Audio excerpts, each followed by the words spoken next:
Like many others, that is, I presume like many others, I occasionally find myself thinking, what is it all about? This life, this human predicament. Wake up every morning, you go through a zillion things, and some of it is pretty great and some of it is rather meh, and then what? These days I am actively promoting the practice of meditative flogging, or umda. And it may seem that that is all that I am about, and then I say, well, there is the House of Eleima. The website is called eleima.org, and you might think, well, so this Eleima stuff, it is all about meditative flogging. It's about whipping. It's about pleasure and pain. But that is not all that the House of Eleima is about. The meditative flogging is a tool. And then you might wonder, well, why do we need a tool? And that's what I'm going to talk about in this video at great length, I'm sorry to say, because there's a lot of stuff that needs to be discussed. So let me start by saying that it all began when I noticed so many of my friends are, well, basically depressed and worried. I know many people who, well, they don't want to die. Nobody wants to die, and not really. But I think we all have felt at times that we would like to disappear. And to disappear basically means to, no longer have to take part in the struggle, no longer be tied up in this human predicament. You want to live, yes, but you don't want to be bound to this material reality. You don't want to be bound to this society. You don't want to be locked up in all these rules and regulations. You want to feel free, and it seems that the only way to be truly free is through disentangling yourself from the material world, and that means get rid of this human body. But that is the opposite of what life is about. I mean, the only reason I can talk to you is that I have this human body, and so I have this voice, and so you have ears, and we can talk, and so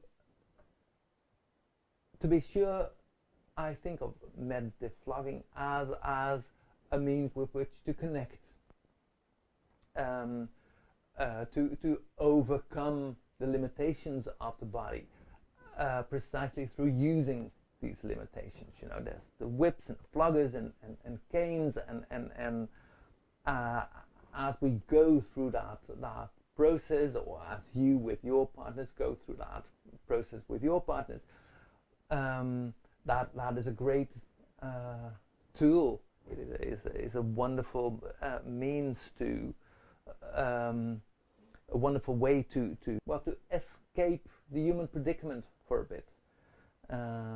It's a paradox. You use the body to escape the feeling of being imprisoned in this body. But really, what the meditative flogging is about finding a connection. It is about finding peace. It is about understanding that the human predicament is not actually a curse. It is a blessing. And why is it a blessing? Well, that is what the House of Eleima is about, and that's what I'm going to talk about in this video.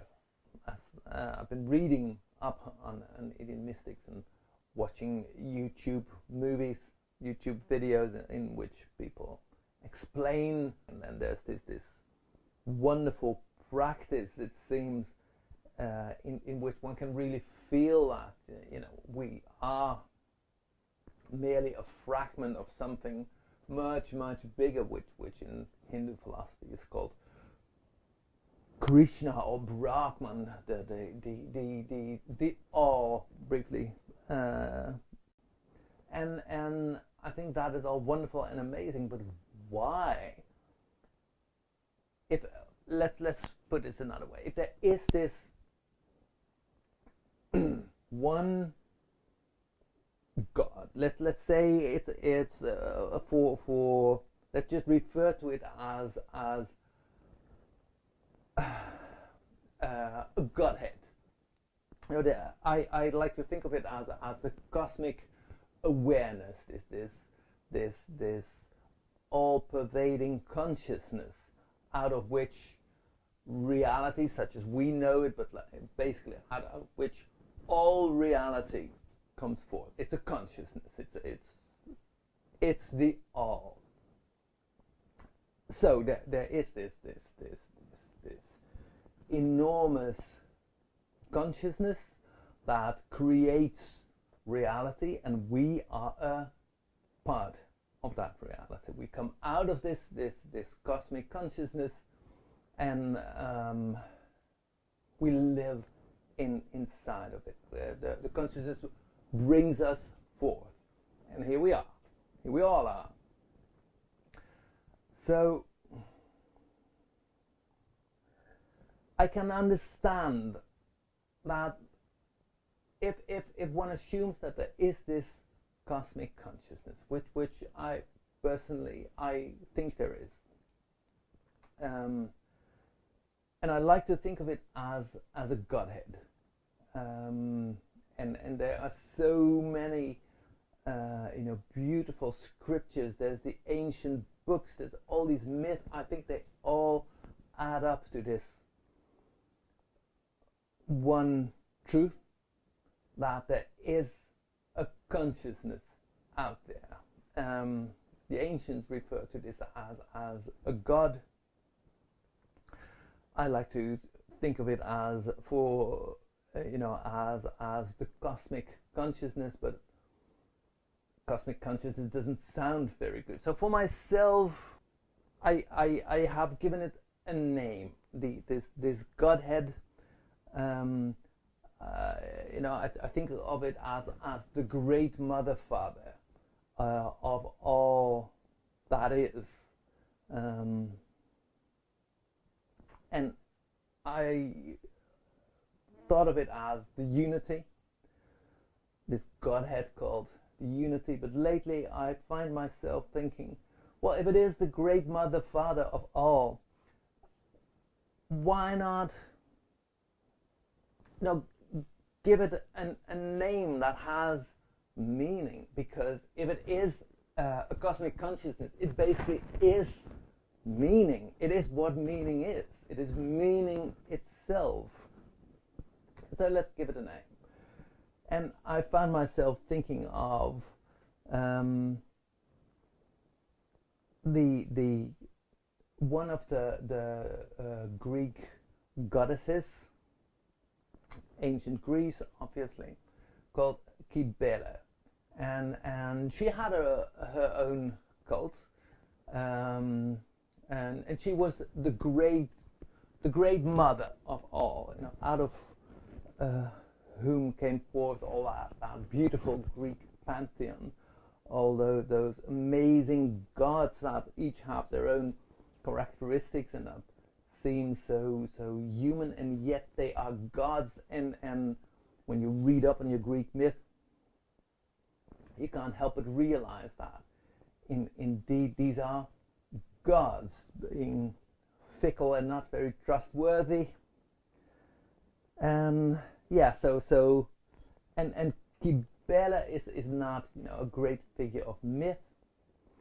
She is this goddess who is basically behind all that the ancient Greek thought of as themselves and themselves living in the lap of the gods.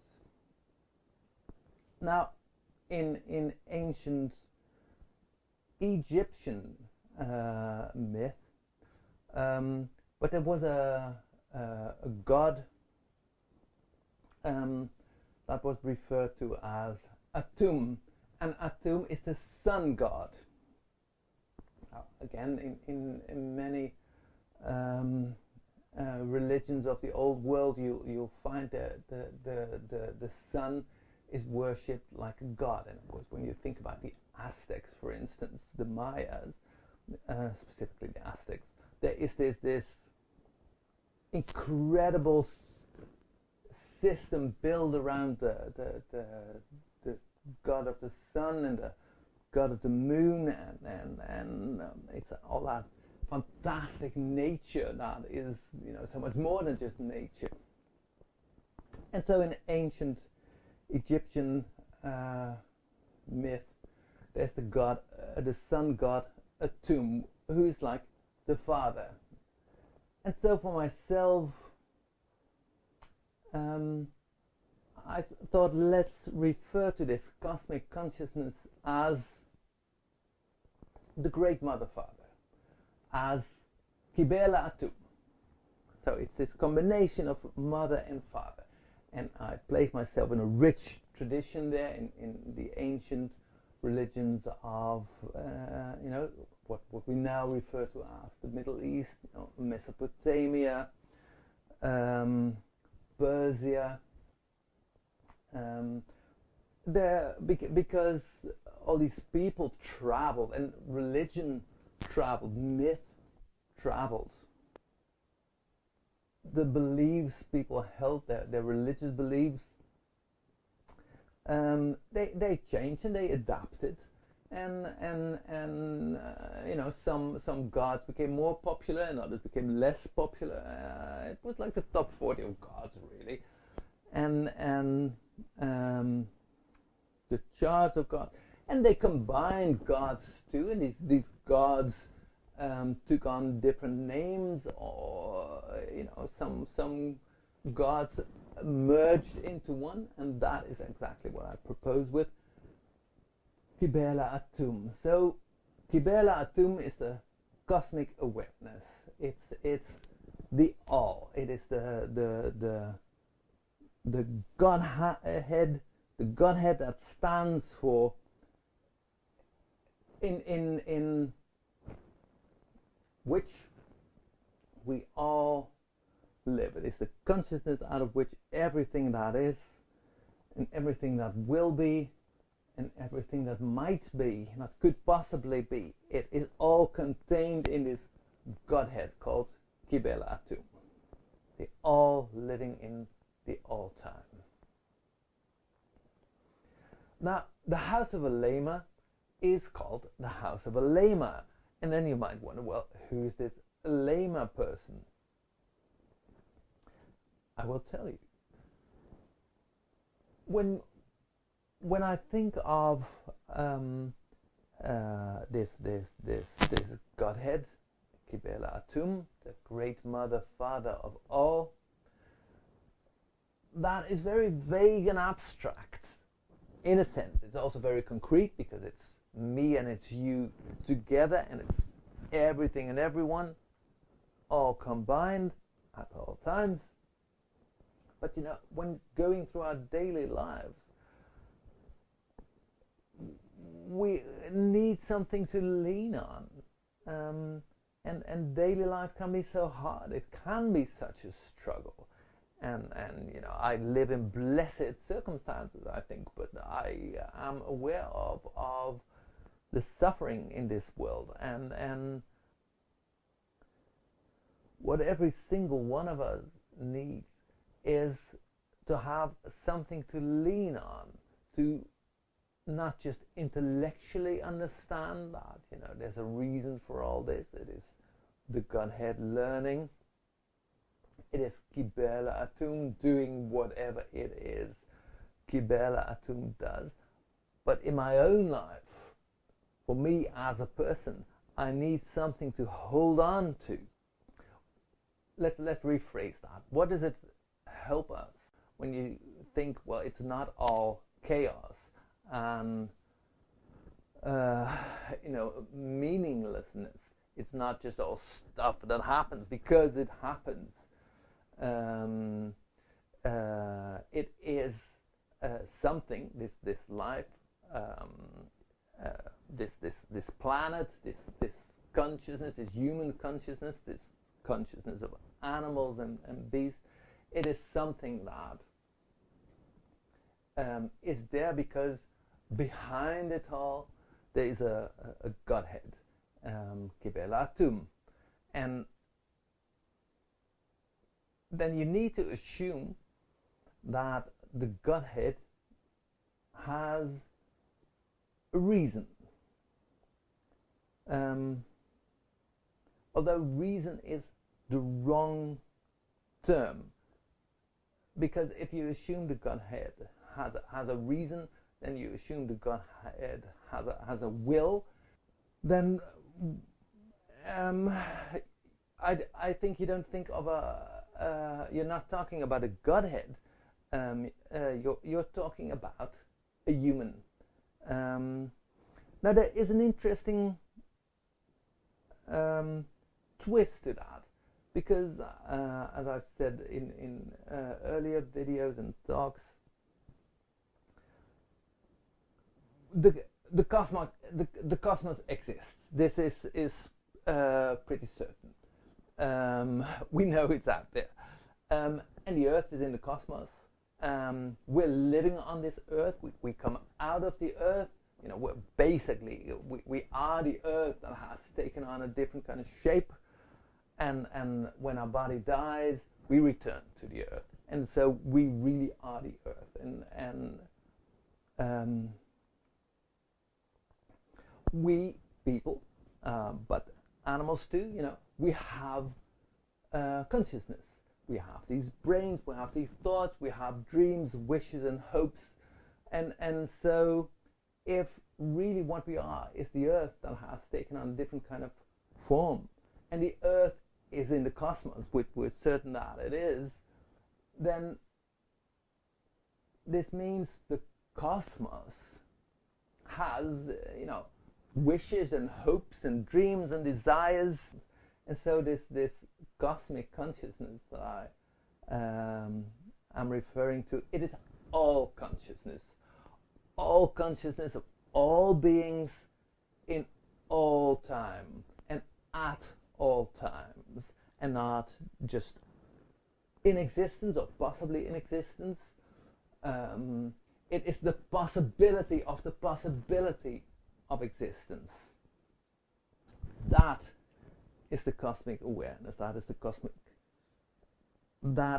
the Godhead, Kibela Atum. Now, how does that help going through your daily life? Well, I think it helps insofar that now you can think of yourself as arising out of this consciousness and playing a part in the existence of that consciousness, because you are that consciousness in this form. So in a sense you could say, you are all consciousness, all of consciousness, all that is possible has taken shape in you. Here you are. All the infinite possibilities of the cosmos live inside of you. Now, to be sure, let's not say, well, it's all about people. Same thing goes for, hedgehogs and storks. All animals, all plants, they are all the cosmos taken shape.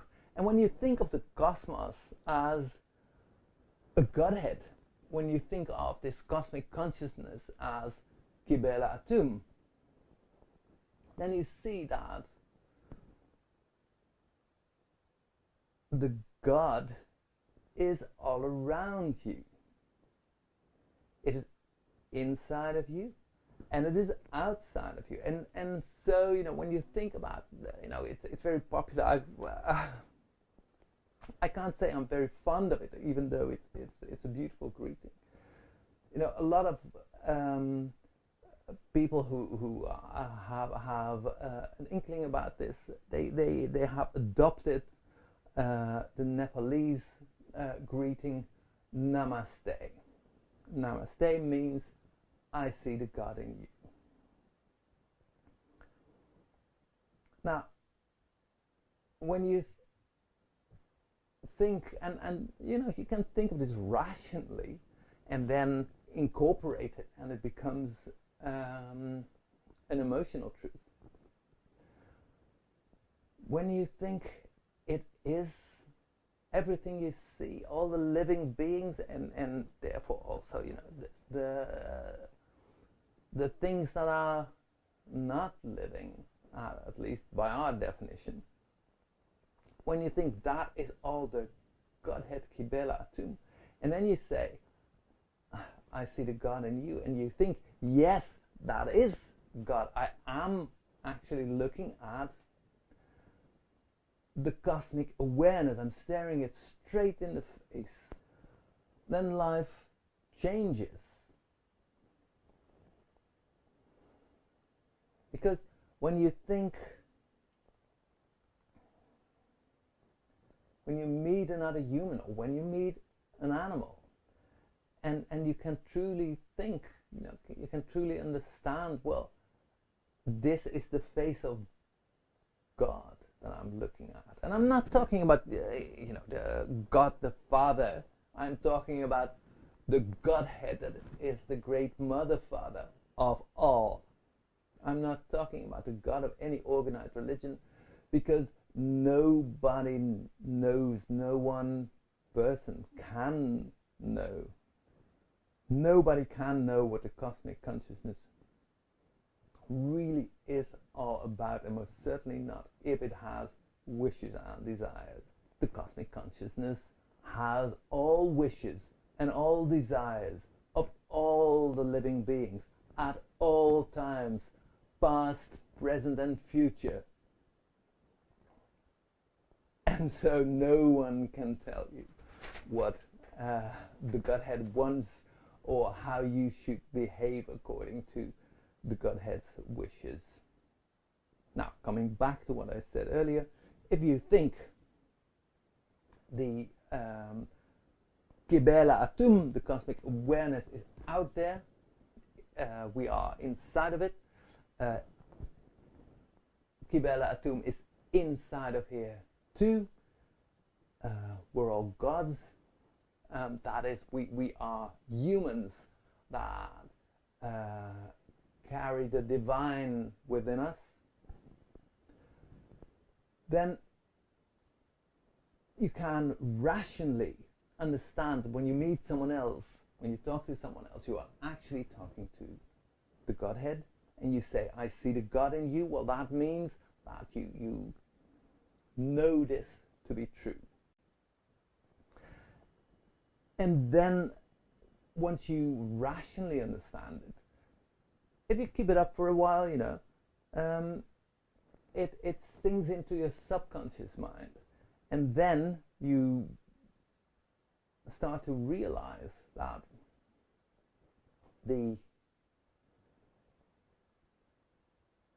this world we live in is part of a divine truth. And since we are this world, we carry the divine within us. We too have a divine truth. And then you might wonder, well, if there is divinity and infinity living inside of me, then shouldn't I try to live up to that?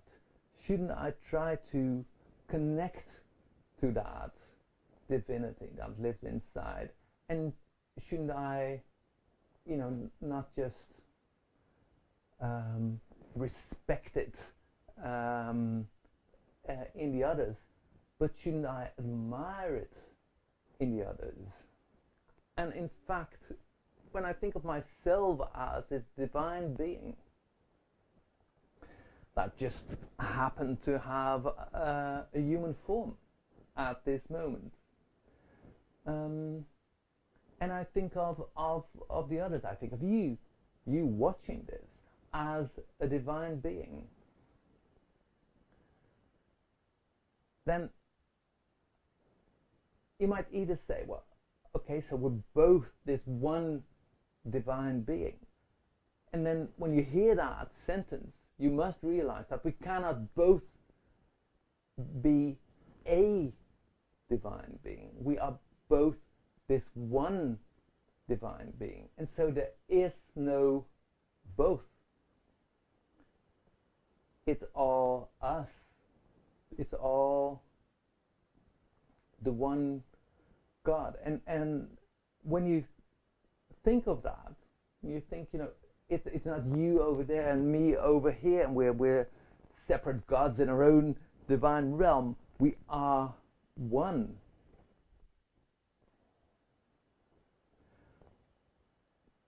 Then you have to start wondering, how come we live in a society that is, of which the very foundation is antagonism, is a division between men and women, between the haves and have-nots, between the rich and the poor, between the warriors and the victims, between the oppressors and the refugees. How can that be? And I think the answer to that is it's a mistake, basically. It is for somehow that is the way human society came to be organized. And that's the amazing thing. In many ways we are not bound to these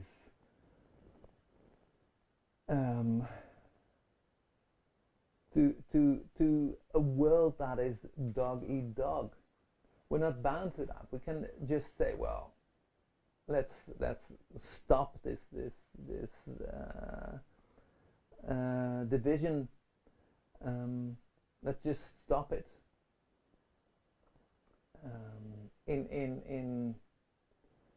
It seems that all over the world these days, life is about making money. Life is about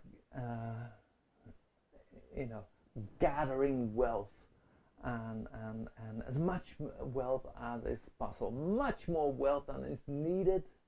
Just gather enormous amounts of stuff, basically, and because you can only gather so much stuff, and humans are so inventive. There is the invention of money, and now you can have infinite stuff, except it is called money, and you can have infinite amounts of money. We know of people within this system who have billions of currency. Now that's interesting, because what is currency? What is money? It isn't anything, really. I mean, that's not a very original thought, but money doesn't exist. Money is it's just what you believe it is. And if you think money is incredibly important, and when you think money makes the world go round, well, if everyone agrees on that, well, yes, then it does. But when you say, well, what matters is that I see the God in you, and that you see the God in me, and that we understand that we are the God looking at itself,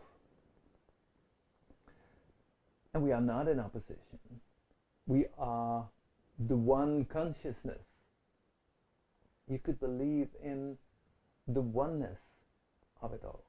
And wouldn't it be so much easier if you think of, if you truly feel that it is all connected and there is no opposition, and you simply refuse to play the game any longer. You simply refuse to say, well, you're over there and I'm over here, and I have all these opinions about you, and what you're doing is wrong. And we could all say, well, how can we meet? Where do we meet? When you think of reality as these planes, as dimensions, there are many dimensions. Think of the dream world. Think of the subconscious dimension. Think of this plane where we can become, where we can be enlightened. When you think of the mysterious energies that surround us, they are all here. It is all here. It is on this earth. It is, in a weird sense, you might say, within our reality. There are many realities, or vice versa. Within all these realities, there is also the human reality. It is there, and that all-pervading reality is material on the one hand, and it's immaterial on the other hand. And what is the most important aspect of that? Is that the immaterial, or is it the material? And how are these connected? Well, I think that the immaterial dimensions, multiple dimensions that are somehow connected, multiple dimensions that include the human dimension, that connection between all these dimensions, that there is also a system to it. These days it's popular to think of some kind of a quantum structure, that human reality is enveloped within this quantum field, as I have seen it referred to, and this quantum field is organizing itself around us, and we are organizing the quantum field. But when you think of that, well, let's say this organizing principle, because there is, as they say in Hamlet, though this be madness, yet there's method to it. And so when you think of our reality as being one of the many realities, and all these realities being connected, you might think, well, that connection, the very existence of the connection, is in itself, another way the Godhead, another way the cosmic awareness appears. It is not quite a materialization because it's immaterial, and yet it is like another stream of consciousness, of the great consciousness. It is Kibela Atum showing itself through this connection between the dimensions that make up reality and that make up our reality, and that connection itself is again divine.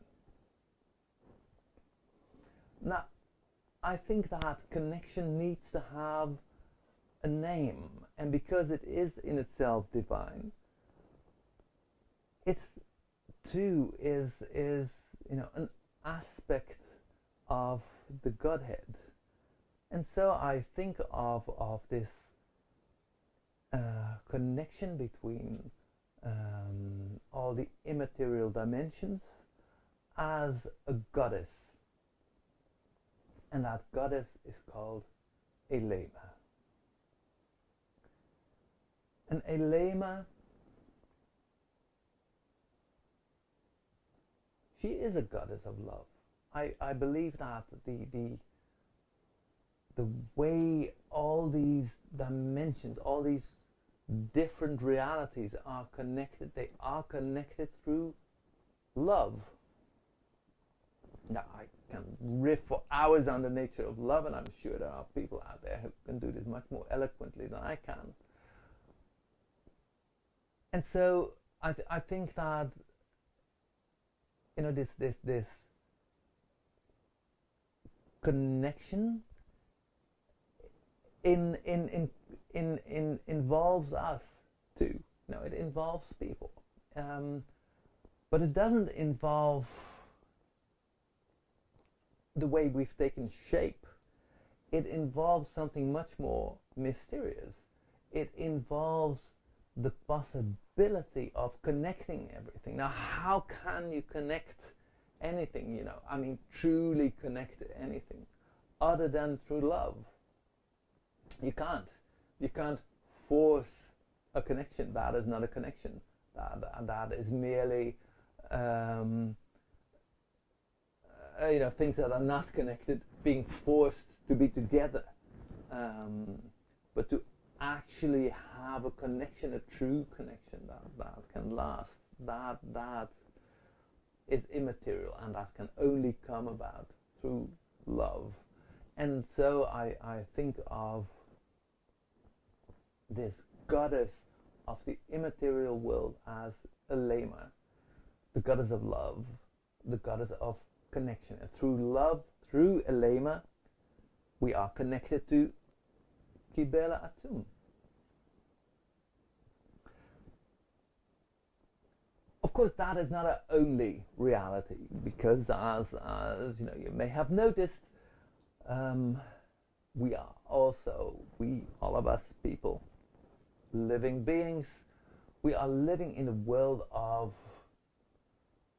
matter. We are living in the material world, as Madonna used to say. Now, living in the material world means that there is a material world. And if there is a material world, which there is, then that too must be connected. And it is connected.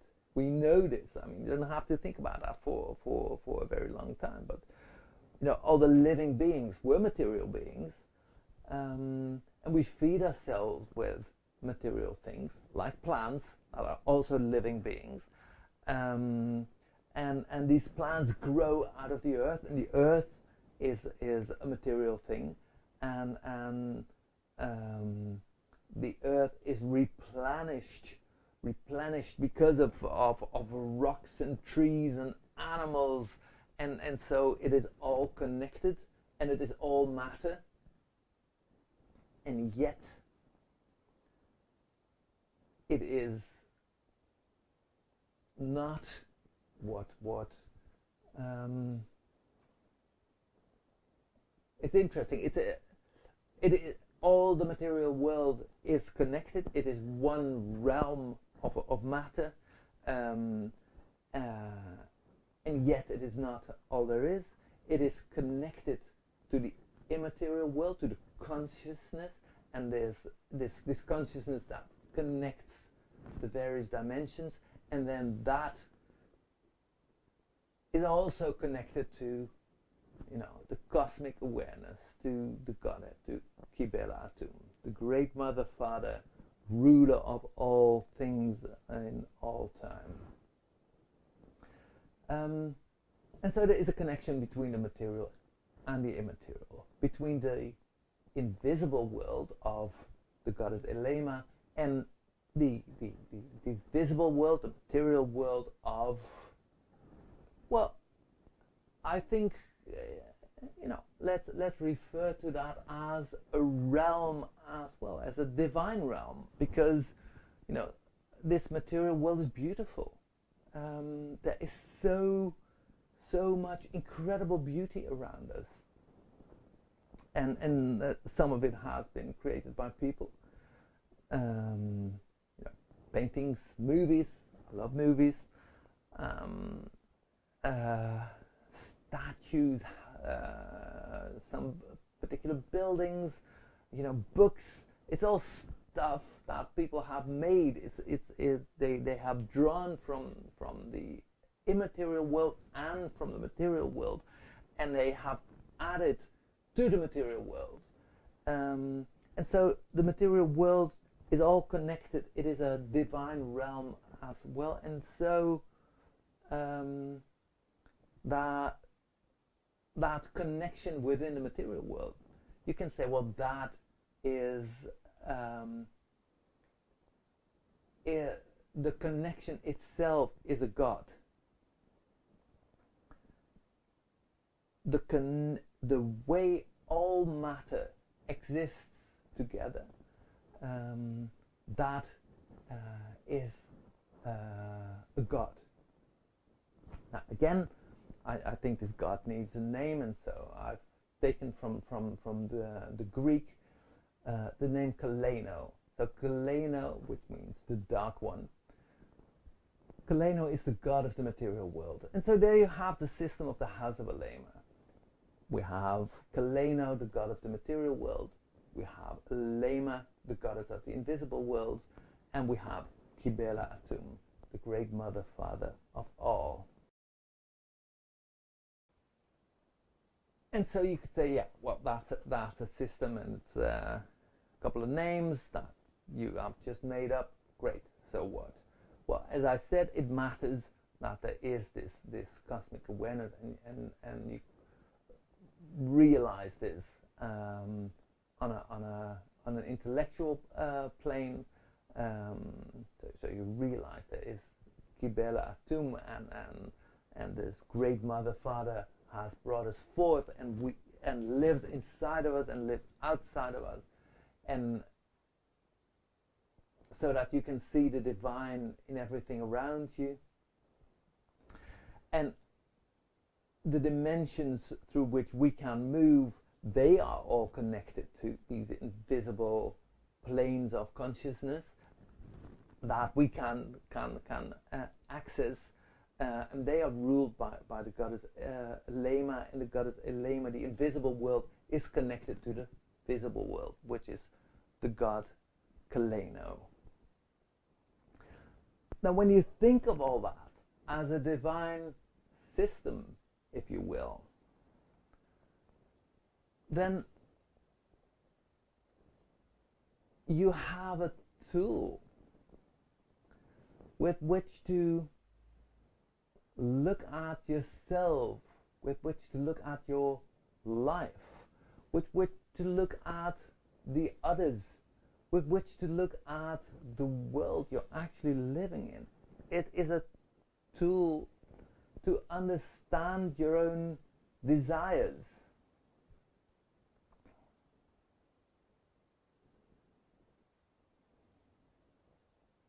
Because we all do have desires, and we all do have feelings, and so this tool, this what you might say, it's an intellectual tool, it's a rational tool, except that it ties together the rational and the irrational. It ties together the visible and the invisible. It gives a reason for being here. It needs to be here because it needs to learn, and this divine system is a system that can help all of us to understand what we're dealing with. And so when I started this conversation by saying, well, I know many people who wish to disappear, but I don't know anyone who wants to die. What that means is that for many people, life is a struggle. and it's hard to understand why we need to go through this struggle. I have many friends suffering from depression. I know that depression is a serious is an illness, but it seems like there's so much more now than there used to be, and that is because life has become this insane circus in which we're all acting as if it's not insanity. And it doesn't have to be insanity, because there is a way out, and the way out is through seeing the divinity of it all. And you can see the divinity of it all when you think of it as, as Kibela Atum. When you have encounters, experiences in the invisible realm, you think of that as your connection through love with this goddess of the invisible realm, Eleima.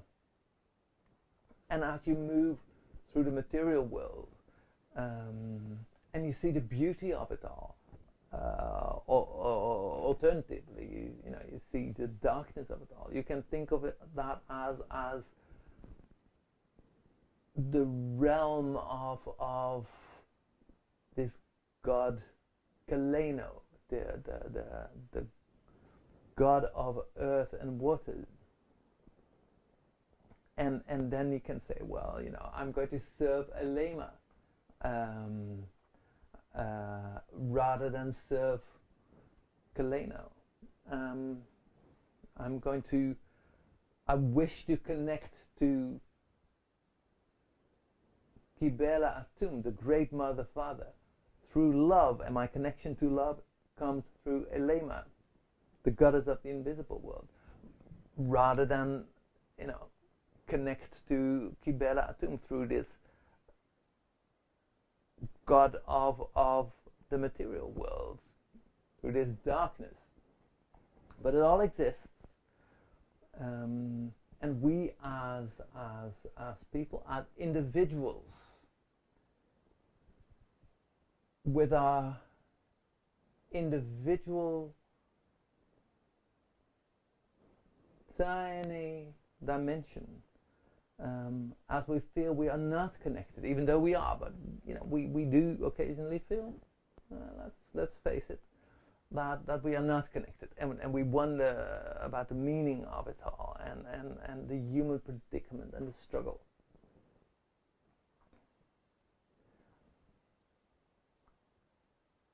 We can consciously embrace it all, and then once we've embraced it, it becomes this, when you truly embrace it, it becomes this magnificent, amazing experience that you're having. When you truly embrace this divine consciousness, through love and through matter, you embrace it all, then it makes sense, and your feelings of separation, and your feelings of maybe loneliness, your desires, they start to make sense too, because now they are connected to something, and you may not understand what that something is, but you know that it's out there, and then you can rest into that, you can ease into that. And so that is what the House of Eleima is about. The House of Eleima is like a house where everyone is welcome. It's not just all about flogging. This meditative flogging that I'm actively promoting, well, that is one of the tools that can help us connect to the divine will, because it helps us connect to each other, because it helps us connect to our bodies. It helps us connect to these strange invisible energies. And so basically, ultimately, meditative flogging is a tool with which to connect to the goddess Eleima, to the love that connects all the dimensions. And through that love, through the goddess Eleima, we connect to the Great Mother Father. And then it just all makes sense.